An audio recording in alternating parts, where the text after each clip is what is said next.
Nada de cena para mentirosos, anunció mamá, cerrando con llave la cocina por tercer día. Papá asintió. Comerás cuando aprendas a tener el respeto adecuado. Mi hermana añadió, algunos niños simplemente necesitan aprender a través de duras consecuencias. Mi hermano estuvo de acuerdo. Finalmente, alguien le está enseñando sobre disciplina y límites reales. Mamá continuó, algunos niños simplemente no merecen comida hasta que se disculpen sinceramente.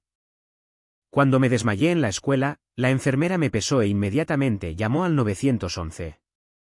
Los hallazgos del hospital destruirían a mi familia para siempre. Me llamo Kimberly y vivía con lo que todos pensaban que era la familia perfecta. Mis padres, Gregory y Evelyn Fletcher, eran pilares de nuestra pequeña comunidad de Indiana. Papá era un agente de seguros respetado. Mamá era voluntaria en la iglesia y presidenta de la PTA. Mi hermana mayor, Melanie, tenía 17 años y era capitana del equipo de debate, mientras que mi hermano, Preston, de 16 años, era el mariscal de campo estrella del equipo de fútbol universitario a pesar de ser estudiante de segundo año. Luego estaba yo, la decepción. No era atlética como Preston ni tenía talento académico como Melanie. Era promedio en el mejor de los casos, luchando contra una dislexia leve que hacía que la escuela fuera más difícil de lo que debería haber sido. Pero el verdadero problema no eran mis calificaciones o la falta de trofeos. El verdadero problema era que había empezado a cuestionar las cosas. Comenzó de forma pequeña. Pregunté por qué gastábamos tanto dinero en los torneos de debate de Melanie cuando yo no podía conseguir un tutor para mis dificultades de lectura. Me pregunté en voz alta por qué Preston recibió un coche para su 16º cumpleaños cuando Melanie y yo teníamos que caminar o tomar el autobús. Cuestioné por qué se esperaba que yo hiciera la mayoría de las tareas del hogar mientras mis hermanos se concentraban en sus importantes actividades. Mis padres lo llamaron falta de respeto e ingratitud. Mis hermanos estuvieron de acuerdo, especialmente después de que mis padres empezaron a tratarlos aún mejor para contrastar con mi mala actitud. El punto de ruptura llegó un martes de marzo de mi segundo año. Había preguntado cortésmente si podía unirme al club de arte de la escuela. Requería una tarifa de $50 y se reuniría 2 veces por semana después de la escuela. Había ahorrado dinero cuidando niños para cubrir la tarifa yo misma. Absolutamente no, dijo mamá sin levantar la vista de los ensayos de solicitud de ingreso a la Universidad de Melanie. Apenas puedes manejar tus responsabilidades actuales y tus calificaciones son terribles. Mis calificaciones no son terribles, protesté. Tengo principalmente B y C, y también he estado trabajando muy duro. No te atrevas a responderme, espetó. Este es exactamente el tipo de actitud irrespetuosa que ha estado envenenando este hogar. Papá levantó la vista mientras ayudaba a Preston con sus vídeos de reclutamiento de fútbol. Tu madre tiene razón, Kimberly. No has sido más que ingrata últimamente. Tal vez necesites aprender a apreciar lo que tienes. Fue entonces cuando cometí mi error fatal. Dije, solo quiero hacer algo que disfrute por una vez. Melanie tiene el debate. Preston tiene el fútbol, pero ni siquiera puedo tener el club de arte. La habitación se quedó en silencio. Melanie cerró lentamente su computadora portátil. Preston pausó su vídeo. La cara de mamá se puso roja. ¿Cómo te atreves a compararte con tus hermanos, siseó mamá? Ellos se ganan sus privilegios a través de la excelencia y el respeto. Tú no te ganas nada más que decepción. Estoy haciendo lo mejor que puedo, dije, con lágrimas comenzando a formarse. Solo quería. Eres una mentirosa, interrumpió papá. Si estuvieras haciendo lo mejor que puedes, tus calificaciones serían mejores. Si fueras respetuosa, no cuestionarías nuestras decisiones. Eres manipuladora y engañosa, y estamos hartos de eso. Fue entonces cuando mamá hizo el anuncio que lo cambiaría todo. Nada de cena para mentirosos. Hasta que puedan mostrarnos el respeto y la honestidad adecuados, no merecen comer en nuestra mesa. La miré en estado de shock. No puedes estar hablando en serio. Muy en serio, dijo papá, asintiendo con aprobación. Comerás cuando aprendas a tener el respeto adecuado. Melanie intervino con una sonrisa engreída. Algunos niños simplemente necesitan aprender a través de duras consecuencias. Tal vez esto finalmente te enseñe algo de gratitud. Preston asintió sabiamente como si estuviera impartiendo sabiduría antigua. Finalmente, alguien le está enseñando sobre disciplina y límites reales. Mamá continuó, pareciendo casi complacida consigo misma. Algunos niños simplemente no merecen comida hasta que se disculpen sinceramente y cambien su actitud por completo. Me enviaron a mi habitación mientras ellos disfrutaban de la cena. Podía oler el asado y escuchar sus risas resonando por toda la casa.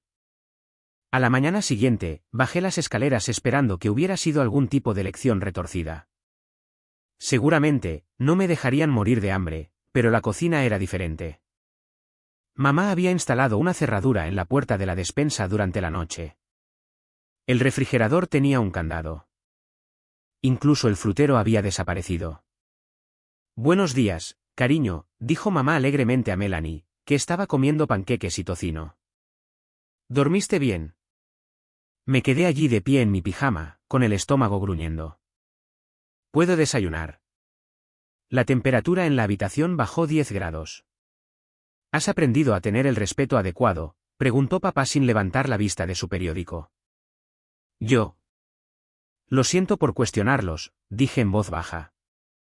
Esa no es una disculpa real, dijo Melanie, con jarabe goteando de su tenedor. Una disculpa real asume la responsabilidad y muestra comprensión del daño causado. Necesitas entender por qué tu comportamiento fue tan hiriente e irrespetuoso, añadió mamá. Hasta que puedas mostrar un arrepentimiento genuino y un compromiso de cambio, tendrás que pasar hambre. Intenté discutir, pero papá me interrumpió. Este es exactamente el tipo de actitud que te metió en esta situación. Cada palabra de desafío solo prueba que estamos haciendo lo correcto. Se fueron al trabajo y a la escuela, dejándome sola con armarios cerrados con llave y el estómago vacío. En la escuela, estaba demasiado avergonzada para contarle a nadie lo que estaba pasando. Usé el dinero de mi almuerzo para comprar un pequeño sándwich, pero apenas hizo mella en mi hambre. Cuando llegué a casa, las cerraduras seguían ahí. Para el tercer día, me estaba desesperando. Había logrado comprar algunas galletas y una pequeña manzana con el último dinero que me quedaba de cuidar niños, pero me quedaban menos de $2. El hambre era constante ahora, una sensación mordaz que hacía difícil concentrarse en clase. Esa mañana, lo intenté de nuevo. Por favor, supliqué. Lo siento mucho. Entiendo ahora que fui irrespetuosa. ¿Puedo por favor tomar un poco de cereal? Mamá me miró evaluadoramente. ¿Lo sientes de verdad, o solo tienes hambre? Lo siento de verdad, mentí. La verdad era que estaba furiosa y asustada, pero también me estaba muriendo de hambre. No te creo, dijo simplemente. Solo estás tratando de manipularnos con lágrimas falsas y palabras vacías. Una disculpa real viene del corazón, no del estómago. Melanie asintió sabiamente mientras untaba mantequilla en su tostada. Siempre se puede saber cuando Kimberly está fingiendo. Tiene esta mirada desesperada en sus ojos.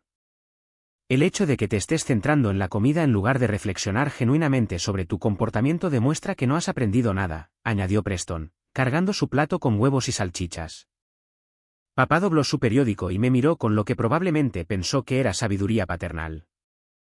El castigo no es efectivo si cedemos en el momento en que las cosas se ponen un poco incómodas. Comerás cuando hayas aprendido verdaderamente tu lección. Apenas superé el primer periodo. Durante el segundo periodo de inglés, las palabras en la página seguían nadando juntas. Siempre había tenido problemas para leer debido a mi dislexia, pero ahora las letras parecían bailar y difuminarse de maneras que nunca había experimentado. La señora Thompson, mi profesora de inglés, notó que me balanceaba en mi asiento. «Kimberly, ¿te sientes bien? ¿Estás pálida?» «Estoy bien», murmuré, pero no estaba bien. La habitación estaba girando ligeramente, y había un zumbido en mis oídos. El tercer periodo era clase de gimnasia. El entrenador Williams nos hizo correr vueltas, y di la mitad de la vuelta a la pista antes de que mi visión comenzara a estrecharse. Reduje la velocidad a una caminata, luego me detuve por completo, con las manos sobre las rodillas, jadeando. Fletcher, gritó el entrenador Williams, ¿cuál es la demora? Intenté responder, pero las palabras no salían. El mundo se inclinó hacia un lado, y lo último que recuerdo fue el sabor de la tierra y el sonido de mis compañeros de clase gritando. Me desperté en la oficina de la enfermera con la señora Patterson, la enfermera de la escuela, revoloteando sobre mí con una expresión preocupada. Había un paño fresco en mi frente y un brazalete para medir la presión arterial en mi brazo. Aquí estás, dijo suavemente. Nos diste un buen susto. ¿Cómo te sientes? Cansada, Croe. Mi boca se sentía como papel de lija. ¿Cuándo fue la última vez que comiste algo, cariño? La pregunta me golpeó como un puñetazo en el estómago. No podía decirle la verdad. ¿Qué le pasaría a mi familia? A pesar de todo, no quería destruirlos. Desayuné, mentí débilmente. La señora Patterson frunció el ceño y revisó su portapapeles. Kimberly, necesito que seas honesta conmigo. Te desmayaste durante la clase de gimnasia. Tu presión arterial es extremadamente baja y estás mostrando signos de deshidratación y desnutrición. ¿Cuándo fue la última vez que tuviste una comida completa? Miré las baldosas del techo, contando los agujeros en los paneles acústicos. 27 en la baldosa directamente encima de mí. Kimberly, dijo la señora Patterson con más firmeza. Te voy a pedir que te subas a la báscula. Quería negarme, pero estaba demasiado débil para discutir. La señora Patterson me ayudó a llegar a la báscula en la esquina de la oficina. Me subí a regañadientes. Movió los pesos, frunció el ceño, volvió a comprobar, luego los movió de nuevo. Su cara se puso blanca. Kimberly, has perdido 12 libras desde tu último examen físico en septiembre. Eso fue hace 6 meses. Para una chica de tu edad y altura, esto es extremadamente preocupante. ¿Ha sido difícil comer en casa últimamente? Me di cuenta de que me estaba dando una oportunidad de contar la verdad sobre algo más que los últimos 3 días. La pérdida de peso tenía sentido ahora. Había habido otros castigos, otras comidas perdidas, otras veces en las que me enviaron a la cama sin cenar por varias infracciones. El encierro de 3 días fue solo la versión más extrema de algo que había estado sucediendo gradualmente. Ella me ayudó a volver a la camilla y luego caminó hacia su escritorio. La vi levantar el teléfono con manos temblorosas. Necesito llamar a tus padres, dijo. Por favor, no lo hagas, susurré, pero ella ya estaba marcando. Escuché su lado de la conversación con creciente temor. ¿Señor? Fletcher, soy la señora Patterson de la escuela secundaria. Sí, la enfermera de Kimberly. Se desmayó durante la clase de gimnasia hoy, y estoy muy preocupada por su salud. No, señora.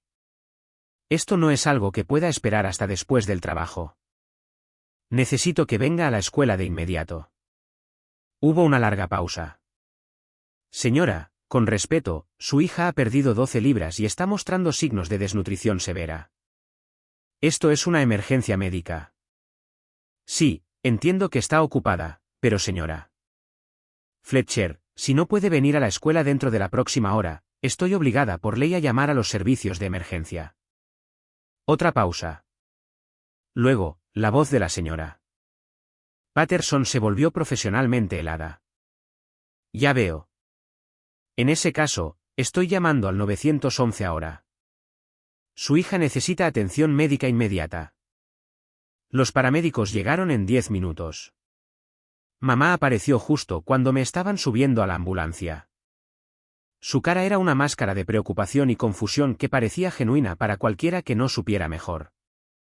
No entiendo, les dijo a los paramédicos. Ha estado comiendo normalmente en casa. Tal vez tiene un trastorno alimenticio. Ya saben cómo pueden ser las adolescentes con su peso. Quería gritar, pero estaba demasiado débil, y la máscara de oxígeno lo hacía imposible. De todos modos, me crucé con la mirada de la señora Patterson a través de la ventana de la ambulancia. Estaba escribiendo furiosamente en su cuaderno, y pude ver que no se estaba creyendo la actuación de mamá. En el hospital, me conectaron a líquidos intravenosos y me hicieron lo que se sintieron como cientos de pruebas. Análisis de sangre, análisis de orina, evaluación psicológica. Mamá se quedó junto a mi cama, interpretando perfectamente el papel de madre preocupada. Simplemente no entiendo cómo pasó esto, seguía diciéndoles a los médicos y enfermeras. Parecía estar bien en casa. Ha estado comiendo normalmente. Tal vez ha estado vomitando en secreto. He oído hablar de chicas que hacen eso. ¿La doctora? Cruz, la médica tratante, era una mujer de mediana edad con ojos amables y poca paciencia para las tonterías. Le pidió a mamá que saliera mientras ella me examinaba. Kimberly, dijo en voz baja. Necesito que me digas la verdad. ¿Cuándo fue la última vez que tuviste una comida adecuada? Miré hacia la puerta donde mamá caminaba de un lado a otro en el pasillo. Sé que estás asustada, dijo la doctora. Cruz. Pero estás segura aquí. Sea lo que sea que esté pasando en casa, podemos ayudarte. Pero necesito la verdad. Algo en su voz rompió mi miedo. Tal vez fue el agotamiento o el alivio de finalmente estar en un lugar donde los adultos parecían preocuparse por mi bienestar. Pero la historia salió a raudales, 3 días sin comida, los armarios cerrados con llave, el castigo por falta de respeto, toda la dinámica retorcida de mi supuesta familia perfecta. También le conté sobre el patrón, cómo las comidas perdidas se habían convertido en castigos cada vez más comunes durante el último año, cómo la pérdida de peso había sido gradual hasta esta escalada extrema final. ¿La doctora? Cruz escuchó sin interrupción, tomando notas. Cuando terminé, se quedó en silencio por un largo momento. Kimberly, quiero que sepas que lo que te pasó no es un castigo normal. Es abuso. Estás mostrando signos de desnutrición crónica y deshidratación aguda. Tu cuerpo ha estado bajo estrés por mucho más tiempo que solo estos últimos 3 días. ¿La doctora? Cruz llamó a la trabajadora social, Verónica Ayes, quien me entrevistó de nuevo mientras mamá esperaba afuera. Esta vez, conté la historia completa, incluyendo el patrón de abuso emocional y las restricciones alimentarias crecientes que se habían estado acumulando durante meses. La señora Ayes fue minuciosa. Preguntó sobre mis hermanos, mi rutina diaria, el rendimiento escolar y la dinámica familiar.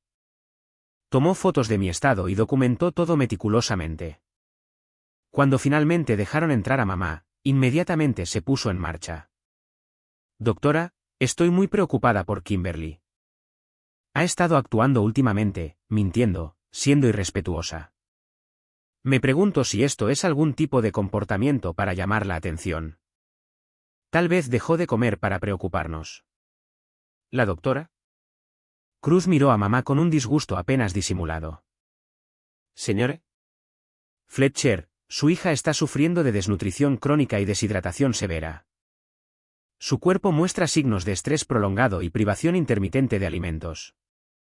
Este nivel de pérdida de peso y deterioro físico no ocurre por 3 días de rebelión adolescente normal. Pero estaba comiendo en casa, insistió mamá. Le preparé sus comidas. Tal vez las estaba tirando cuando no estábamos mirando. Eso es interesante, interrumpió la señora Ayes, porque Kimberly mencionó que los armarios de la cocina y el refrigerador estaban cerrados con llave. ¿Puede explicar eso? Vi la cara de mamá pasar por varias expresiones antes de establecerse en una confusión herida. ¿Cerrados con llave? No sé a qué se refiere. No cerramos con llave nuestra cocina. Entonces, si fuéramos a visitar su casa ahora mismo, no encontraríamos ninguna cerradura en los armarios o el refrigerador, presionó la señora Ayes. La pausa de mamá fue solo un poco demasiado larga. Por supuesto que no. Eso sería abuso. 2 horas más tarde, la señora Ayes llegó a nuestra casa con un oficial de policía y una orden judicial. Papá, Melanie y Preston ya estaban en casa, habiendo sido llamados por mamá. No estuve allí para esta parte, pero me enteré más tarde por el informe policial y por la señora Ayes. Las cerraduras todavía estaban en los armarios de la cocina y el refrigerador. En el armario del dormitorio de mis padres, encontraron las llaves en el llavero de mamá junto con un cuaderno donde había estado documentando mis problemas de actitud y intentos de corrección. El cuaderno era condenatorio, con entradas como día 3 de restricción alimentaria. El sujeto sigue desafiante, sin mostrar un arrepentimiento genuino, y debe mantener la coherencia en el castigo para lograr la modificación del comportamiento. Había estado tratando mi inanición como un experimento científico. Cuando se enfrentó a la evidencia, papá intentó alegar que estaban protegiendo la comida de mi trastorno de atracones. Melanie dijo que estaban tratando de ayudarme a perder peso porque me estaba poniendo gordita. Preston, bendito sea su corazón, fue el único que pareció darse cuenta de lo grave que era la situación y simplemente se quedó callado. La señora Hayes encontró más evidencia de la disfunción de la familia. Mi habitación era escasa en comparación con las habitaciones de mis hermanos. Mientras que Melanie tenía una computadora, una estantería llena y paredes decoradas, y Preston tenía equipo deportivo, carteles y electrónica, mi habitación contenía poco más que una cama, muebles básicos y algunos libros viejos. El refrigerador contaba su propia historia. Estaba lleno de comida, yogures caros con el nombre de Melanie, batidos de proteínas para Preston, sobras gourmet de restaurantes a los que nunca había ido. Pero no había nada que pudiera considerarse mío, ningún alimento que se adaptara a mis preferencias o necesidades dietéticas. Pasé 4 días en el hospital mientras me rehidrataban y lentamente reintroducían alimentos en mi sistema. Durante ese tiempo, la investigación se expandió.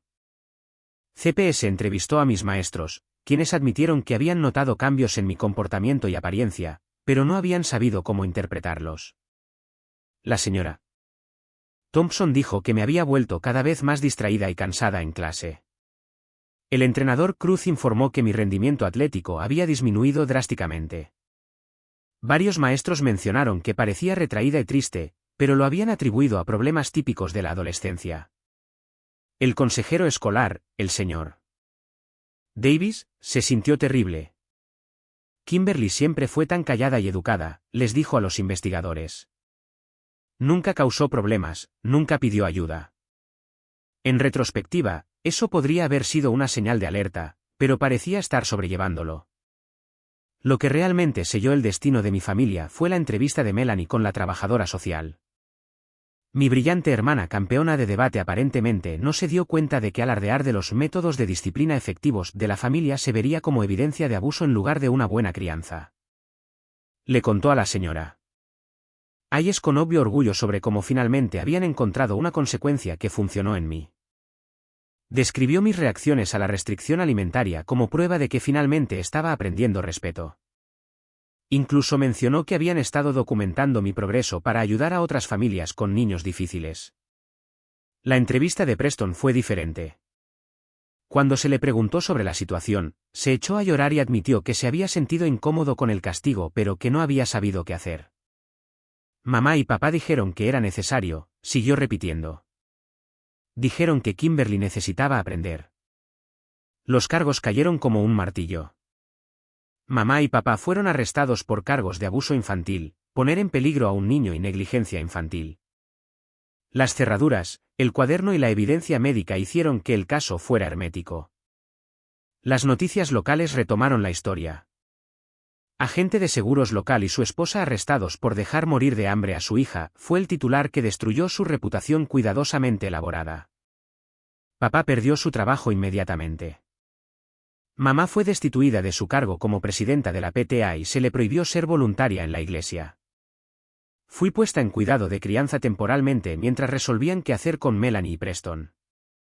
Eran lo suficientemente mayores para quedarse en la casa con la supervisión de mi abuela materna, pero yo no podía volver allí. Mi familia de acogida, los Johnson, eran personas amables que se especializaban en colocaciones de emergencia. La señora Johnson era una exmaestra, y el señor Johnson trabajaba para el Departamento Estatal de Servicios Sociales. Entendían el trauma y eran pacientes con mi recuperación. La primera vez que la señora Johnson me preguntó qué quería para el desayuno, empecé a llorar. No porque estuviera triste, sino porque nadie me había preguntado qué quería comer en más tiempo del que podía recordar. Vivir con los Johnson fue un ajuste que no había esperado. Después de años de andar con pies de plomo, monitoreando constantemente mis palabras y acciones para evitar el castigo, de repente tener adultos que realmente se preocuparan por mi bienestar era casi abrumador. La primera semana fue la más difícil. La señora Johnson hacía preguntas sencillas como, ¿cómo estuvo la escuela? O ¿qué te gustaría para la cena? Y me quedaba paralizada tratando de encontrar la respuesta correcta que no me metiera en problemas. Me tomó días darme cuenta de que no había una respuesta incorrecta, que ella estaba preguntando porque genuinamente quería saber. El señor Johnson notó que acumulaba comida en mi habitación. En lugar de enojarse o hacerme tirarla, me sentó y me explicó suavemente que siempre habría comida disponible, que nunca más tendría que preocuparme por pasar hambre. Es normal, dijo amablemente. Muchos niños que vienen aquí hacen lo mismo. Tómate todo el tiempo que necesites. Me presentaron a su otra hija de crianza, María, que tenía 16 años y había estado con ellos durante 8 meses. María tenía su propia historia de trauma familiar, y se convirtió como una hermana mayor para mí. Me enseñó cosas que parecían obvias pero que nunca me habían explicado, como cómo pedir ayuda con la tarea sin parecer desafiante, y cómo expresar preferencias sin sentirme culpable. La parte más difícil, me dijo María una noche mientras nos pintábamos las uñas en su habitación, es aprender que se te permite ocupar espacio, que tus pensamientos y sentimientos importan, que no tienes que ganarte la decencia humana básica. Tenía razón. Había pasado tanto tiempo tratando de minimizarme para ser lo más pequeña y desapercibida posible que había olvidado que se me permitía existir plenamente. Regresar a la escuela después de la hospitalización fue brutal. Todo el mundo sabía lo que había pasado. El arresto había sido noticia de primera plana en nuestro pequeño pueblo. Algunos compañeros de clase fueron comprensivos, pero otros parecían pensar que de alguna manera yo lo había provocado o que estaba exagerando lo que había sucedido. La peor parte fue enfrentar a mis antiguos amigos, los pocos que había tenido. Ya no sabían cómo hablarme. Algunos me evitaban por completo, mientras que otros me trataban como si estuviera hecha de cristal, hablando en tonos cuidadosos y compasivos que me daban ganas de desaparecer. Pero también hubo aliados inesperados. La señora Thompson, mi profesora de inglés, se convirtió en una ferviente defensora. Trabajó conmigo después de la escuela, ayudándome a ponerme al día con el trabajo que había perdido y proporcionándome adaptaciones para mi dislexia que mis padres siempre se habían negado a buscar. Eres increíblemente inteligente, Kimberly, me dijo durante una de nuestras sesiones. Tu mente simplemente procesa la información de manera diferente, y eso no es una debilidad. Algunas de las personas más creativas y exitosas del mundo son disléxicas. Por primera vez, alguien estaba tratando mi diferencia de aprendizaje como algo con lo que trabajar en lugar de evidencia de mi insuficiencia fundamental. La clase de arte se convirtió en mi santuario. El señor Park, el profesor de arte, era un hombre tranquilo que entendía que a veces los estudiantes necesitaban expresar cosas que no podían expresar con palabras. Nunca me presionó para que hablara sobre mis dibujos, pero me animó a explorar diferentes medios y técnicas.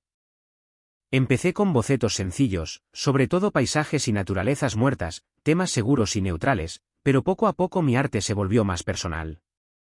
Dibujé imágenes de puertas cerradas con llave, platos vacíos, cenas familiares donde una silla estaba vacía. El señor Park miraba estas piezas pensativamente y asentía, entendiendo su significado sin necesidad de explicación. Mientras me estaba adaptando a la vida con los Johnson, la investigación sobre mi familia se estaba expandiendo de maneras que no entendía completamente en ese momento. La señora Park, la trabajadora social, se había puesto en contacto con los servicios de protección infantil en otros estados donde habíamos vivido anteriormente, buscando patrones de comportamiento. Lo que encontró fue inquietante, pero no del todo sorprendente. En Ohio, donde habíamos vivido cuando estaba en la escuela intermedia, un maestro había presentado un informe porque estaba preocupado por mis frecuentes ausencias y la disminución de mis calificaciones. El informe había sido investigado, pero mis padres habían sido encantadores y cooperativos, y yo había estado demasiado asustada para decir la verdad. El caso se había cerrado sin tomar ninguna medida. En Kentucky, donde habíamos vivido brevemente cuando estaba en 7º grado, Un vecino había llamado a CPS después de escuchar lo que sonaba como un castigo excesivo, gritos, llantos y lo que el vecino describió como un niño rogando por comida. Una vez más, la investigación no había llegado a ninguna parte porque había estado demasiado asustada para hablar, y mis padres lo habían explicado como un drama adolescente normal. La señora Park también entrevistó a miembros de la familia extendida. Mi abuela materna, Rose, se derrumbó durante su entrevista y admitió que había estado preocupada por la dinámica de nuestra familia durante años, pero que no había sabido qué hacer. Evelyn siempre fue controladora, le dijo la abuela Rose a la señora Park. Incluso cuando era niña, necesitaba que todo fuera perfecto, que todo el mundo se comportara exactamente como ella esperaba. Cuando se convirtió en madre, la vi volverse cada vez más rígida, especialmente con Kimberly. Describió visitas donde yo parecía ansiosa y retraída, donde mis padres criticaban todo lo que hacía mientras elogiaban excesivamente a Melanie y Preston. Había intentado hablar con mamá sobre ello una vez, pero mamá se había enfadado tanto que había amenazado con cortar el contacto por completo. Debería haber hecho más, dijo la abuela Rose entre lágrimas. Debería haber llamado a alguien. Debería haber insistido en pasar más tiempo a solas con Kimberly. Le fallé a esa niña. Mis abuelos paternos habían fallecido cuando era más joven, pero la señora Park entrevistó a la hermana de papá, mi tía Carol. Su testimonio fue aún más perjudicial. La tía Carol describió una barbacoa familiar el verano anterior donde había sido testigo de cómo mamá me humillaba públicamente delante de toda la familia extendida. Accidentalmente había derramado un poco de refresco en mi camisa, y mamá se había lanzado a una conferencia de 15 minutos sobre mi torpeza constante y mi incapacidad para hacer nada bien. Fue incómodo para todos, testificó Carol. Kimberly se quedó allí de pie aguantándolo, con lágrimas corriendo por su cara mientras Evelyn la reprendía delante de primos, tíos, todo el mundo. Cuando intenté intervenir para decir que solo era un accidente, Evelyn se volvió hacia mí y dijo que no entendía lo difícil que era criar a Kimberly. También mencionó que durante esa misma visita, se había dado cuenta de que Kimberly era la única niña a la que se le exigía limpiar después de la barbacoa mientras Melanie y Preston jugaban con sus primos. Cuando le había ofrecido ayudarme, mamá había intervenido rápidamente, diciendo que las tareas eran parte de mi construcción del carácter y que ayudarme socavaría la lección. El arresto y la investigación posterior enviaron ondas de choque a través de nuestra pequeña comunidad de Indiana. Mis padres habían elaborado tan cuidadosamente su imagen pública que muchas personas inicialmente se negaron a creer los cargos. La iglesia donde mamá había sido voluntaria se dividió por la mitad. Algunos miembros se movilizaron para apoyarla, insistiendo en que los cargos debían ser exagerados o que yo debía haber provocado la situación de alguna manera. Organizaron círculos de oración para mis padres y recaudaron dinero para su defensa legal. Pero otros, particularmente aquellos que trabajaban con niños, comenzaron a reconsiderar las interacciones que habían tenido con nuestra familia. El maestro de la escuela dominical mencionó que yo siempre había parecido extrañamente madura y que me disculpaba por ser una niña de mi edad, que nunca pedía refrigerios durante los largos servicios religiosos, incluso cuando otros niños claramente tenían hambre. La señora Patterson, la enfermera de la escuela, comenzó a conectar puntos que no había reconocido antes.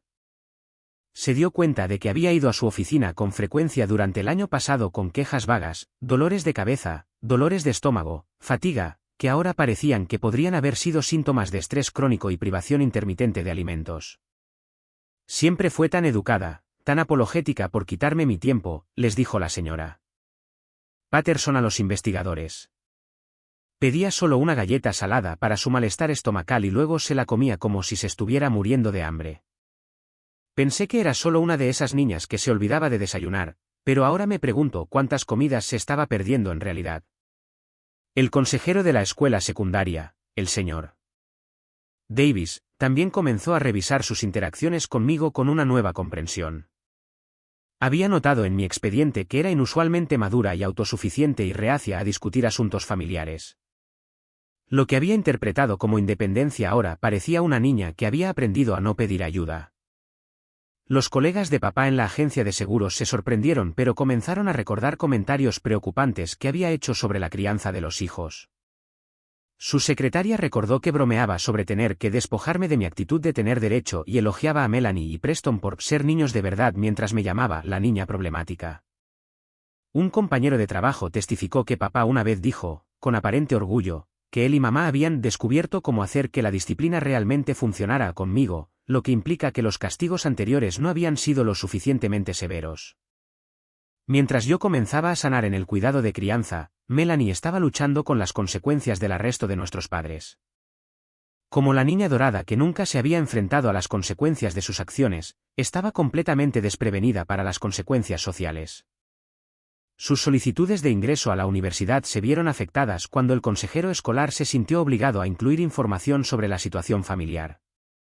Varias escuelas que inicialmente habían mostrado interés se mostraron reacias a admitir a una estudiante de una familia tan controvertida. Melanie había cumplido 18 años solo 2 semanas antes de que comenzara el juicio, lo que significaba que legalmente era una adulta cuando dio su testimonio. Esto jugó en su contra, ya que el tribunal trató sus declaraciones como las de un adulto que debería haber sabido mejor en lugar de una niña manipulada. Sus compañeros de equipo de debate y sus profesores comenzaron a ver sus argumentos anteriores sobre la responsabilidad personal y el amor duro desde una nueva perspectiva. Los comentarios que había hecho en los debates sobre cómo algunas personas necesitan consecuencias más estrictas para aprender un comportamiento adecuado ahora se veían como un reflejo de la dinámica abusiva de su propia familia. La peor parte para Melanie fue darse cuenta de que su identidad cuidadosamente construida como la hija perfecta se basaba en mi sufrimiento. Había sido recompensada por participar en mi abuso, elogiada por su madurez al apoyar mi castigo y puesta como un ejemplo de lo que debía aspirar a ser. Pero en lugar de reconocer esto y sentir culpa o remordimiento, Melanie redobló su posición original. Comenzó a decirle a cualquiera que quisiera escuchar que yo era manipuladora y que había interpretado a la víctima para destruir nuestra familia. Afirmó que el castigo había estado funcionando, que finalmente estaba comenzando a mostrar respeto, y que la intervención había interrumpido una importante construcción del carácter. Preston me dijo más tarde que Melanie había tratado de convencerlo de que apoyara su versión de los hechos, de que testificara que nuestros padres habían sido amorosos y que yo había sido el problema. Cuando se negó, lo acusó de haber sido lavado el cerebro por los trabajadores sociales y de traicionar a la familia. Su incapacidad para aceptar la responsabilidad o mostrar empatía por lo que había soportado se convirtió en otra prueba que los fiscales utilizaron para demostrar el alcance de la disfunción de la familia. Durante su declaración, el abogado de Melanie tuvo que aconsejarle repetidamente que dejara de hacer declaraciones que retrataran el abuso como justificado. El viaje de Preston fue completamente diferente al de Melanie. La culpa que sentía por su participación en mi abuso era abrumadora. Pero en lugar de negarlo, se dedicó a comprender cómo había sucedido y cómo evitar que volviera a suceder. Su terapeuta, la doctora Thompson, le ayudó a comprender que nuestros padres lo habían manipulado tanto como a mí, solo que de una manera diferente. Mientras yo había sido un chivo expiatorio, él había sido preparado para ser un facilitador, recompensado por seguir con el abuso y hecho sentir especial por su cumplimiento. Te hicieron creer que lastimar a tu hermana en realidad la estaba ayudando, explicó la doctora Thompson. Esa es una forma de manipulación psicológica llamada desconexión moral. Te convencieron de que la crueldad era bondad, que el abuso era disciplina. Preston comenzó a leer todo lo que pudo sobre la dinámica familiar, el abuso y el trauma. Aprendió sobre conceptos como la triangulación, donde los padres se enfrentan a los hijos entre sí, y la parentificación, donde los hijos se ven obligados a asumir responsabilidades y perspectivas de adultos. Me escribió cartas, largas disculpas sinceras que reconocían no solo lo que había hecho, sino por qué estaba mal y cómo planeaba hacerlo mejor. No puso excusas ni trató de minimizar su papel. Asumió toda la responsabilidad y se comprometió a enmendar las cosas. Sé que no puedo deshacer el daño que causé, escribió en una carta. Sé que decir lo siento no borra las veces que me senté allí comiendo mientras tú pasabas hambre o las veces que estuve de acuerdo cuando mamá y papá te llamaron irrespetuosa. Pero quiero que sepas que lo veo claramente ahora, y pasaré el resto de mi vida asegurándome de que nada como esto vuelva a suceder. Preston también comenzó a hablar públicamente sobre lo que había sucedido a pesar del costo social. Dio entrevistas a las estaciones de noticias locales hablando sobre cómo los niños pueden ser manipulados para participar en el abuso y lo importante que es que los jóvenes hablen cuando ven algo malo.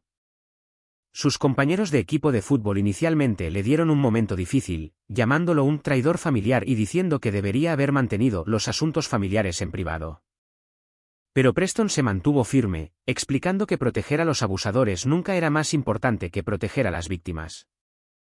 Mi hermana casi muere, les dijo a todos los que criticaron su decisión de testificar.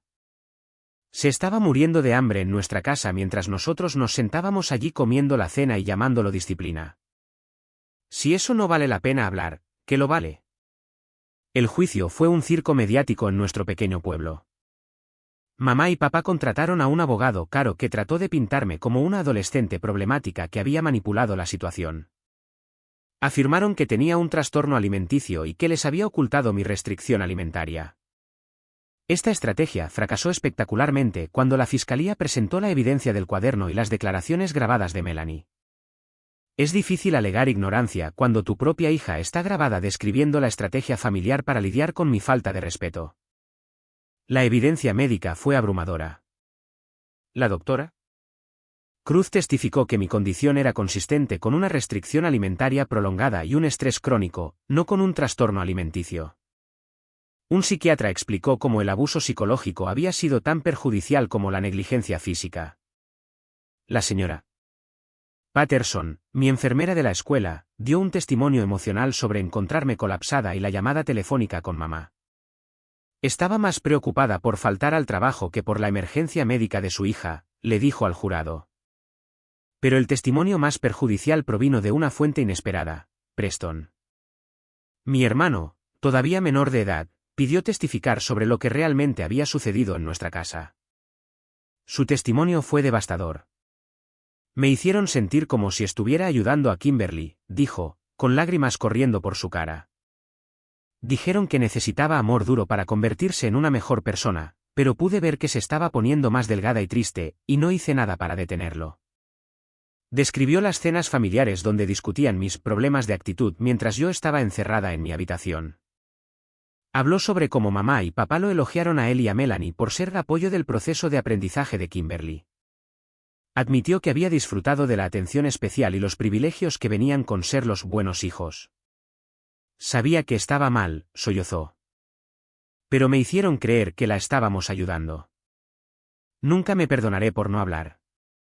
Mamá fue sentenciada a 3 años de prisión por abuso y negligencia infantil. Papá recibió 2 años y medio. La jueza fue particularmente dura en sus comentarios sobre la sentencia, aunque señaló que, como infractores primerizos, estaban recibiendo sentencias algo reducidas con la expectativa de libertad condicional supervisada al ser liberados. Los acusados usaron la comida como un arma contra su propia hija, dijo. Convirtieron la necesidad humana más básica en una herramienta de tortura psicológica. Involucraron a sus otros hijos en este abuso, enseñándoles que la crueldad podía justificarse como disciplina. El nivel de premeditación, como lo demuestran el cuaderno y el enfoque sistemático, demuestra una insensible indiferencia por el bienestar de su hija que conmociona la conciencia. Melanie y Preston fueron puestos en consejería. Melanie, que tenía 18 años cuando comenzó el juicio, tuvo dificultades para comprender por qué todos trataban a nuestros padres como criminales. Ella genuinamente había creído que la estaban ayudando a convertirse en una mejor persona. Preston, por otro lado, estaba devastado por la culpa. Comenzó a ver a un terapeuta especializado en trauma familiar y lentamente comenzó a comprender cómo había sido manipulado para participar en mi abuso. Me quedé con los Johnson por el resto de mi segundo año, todo el tercer año y todo el último año. Me ayudaron a ponerme al día académicamente, brindándome el apoyo adecuado para mi dislexia y trabajando con mis maestros para adaptar mis necesidades de aprendizaje. Por primera vez en mi vida, mis dificultades fueron recibidas con apoyo en lugar de castigo. Cuando tenía problemas con las tareas de lectura, la señora Johnson se sentaba conmigo y me ayudaba a resolverlas. Cuando me sentía abrumada, el señor Johnson me recordaba que la curación lleva tiempo y que no tenía que ser perfecta. Recuperé el peso que había perdido, más un poco más mientras mi cuerpo se recuperaba de la inanición. Más importante aún, comencé a recordar lo que se sentía estar segura. Los Johnson me animaron a seguir el arte, el interés que había comenzado toda esta pesadilla. Me uní al club de arte al que originalmente quería unirme y descubrí que tenía un verdadero talento para el dibujo y la pintura. El arte se convirtió en mi terapia, una forma de expresar sentimientos para los que no tenía palabras. Tengo 22 años ahora y me acabo de graduar de la universidad con un título en terapia del arte. Quiero ayudar a otros niños que han pasado por lo que yo experimenté. Todavía vivo con los efectos del trauma. A veces tengo ansiedad por la comida y lucho por confiar en las personas, pero estoy sanando. Preston y yo hemos reconstruido nuestra relación. Ahora está en la universidad estudiando trabajo social. Dice que quiere ayudar a las familias antes de que lleguen al punto de quiebre al que llegó la nuestra. Hablamos con regularidad, y ha sido una gran fuente de apoyo en mi recuperación. Melanie y yo ya no tenemos una relación. Ella todavía cree que nuestros padres estaban tratando de ayudarme y que arruiné a la familia al no disculparme y aceptar su disciplina. Ahora está casada y tiene un bebé, lo cual me aterra porque me preocupa cómo podría tratar a su hijo si no cumple con sus expectativas. Mamá y papá cumplieron sus sentencias completas. Mamá fue liberada hace 2 años después de cumplir 3 años, y papá fue liberado hace 18 meses después de cumplir 2 años y medio. Se mudaron a otro estado inmediatamente después de su liberación. Nunca se han disculpado ni han reconocido que lo que hicieron estuvo mal. A través de conocidos mutuos, he oído que todavía le dicen a la gente que yo era una niña difícil que necesitaba límites firmes. Aquí está la cosa sobre la venganza. A veces la mejor venganza es simplemente sobrevivir y prosperar. Mis padres trataron de deprimirme, de hacerme creer que no valía nada y que merecía ser castigada. Fallaron. Tengo una buena vida ahora. Tengo amigos que se preocupan por mí, una carrera que me apasiona y un futuro lleno de posibilidades. He aprendido a confiar en mis propias percepciones y a defenderme. He aprendido la diferencia entre disciplina y abuso, entre amor y control. Mis padres perdieron todo, su reputación, su libertad, su relación con sus hijos, su lugar en la comunidad que tanto les importaba impresionar. Pero más que eso, perdieron la oportunidad de tener una relación real con su hija. Eligieron su necesidad de control por encima de su amor por mí. Y esa elección les costó todo. A veces pienso en eso, en lo diferentes que podrían haber sido las cosas si simplemente hubieran escuchado cuando pedí unirme al club de arte, si hubieran visto mi solicitud como un signo de creciente independencia para nutrir en lugar de desafío para aplastar, si me hubieran amado por quien era en lugar de tratar de obligarme a ser quien querían que fuera. Pero no puedo cambiar el pasado. Todo lo que puedo hacer es asegurarme de que el ciclo termine conmigo. Si eres un niño que está pasando por algo similar, por favor, debes saber que lo que te está sucediendo no es normal y no es tu culpa. Los adultos que te aman no usan la comida como castigo. No ponen a tus hermanos en tu contra. No te tratan como un problema que debe resolverse en lugar de una persona que debe ser amada. Dile a un maestro, a un consejero escolar, a una enfermera o a cualquier adulto de confianza. Sigue contándoselo hasta que alguien te escuche. Mereces ser alimentado, estar seguro y ser amado incondicionalmente. Si eres un padre que está leyendo esto, por favor, recuerda que tus hijos no son extensiones de ti. Son personas individuales con sus propios pensamientos, sentimientos y necesidades. La disciplina debe enseñar, no destruir. El amor debe levantar, no derribar. Y si eres alguien que ve signos de abuso, por favor, habla. La señora Patterson salvó mi vida al hacer esa llamada telefónica. Tú también podrías salvar una vida.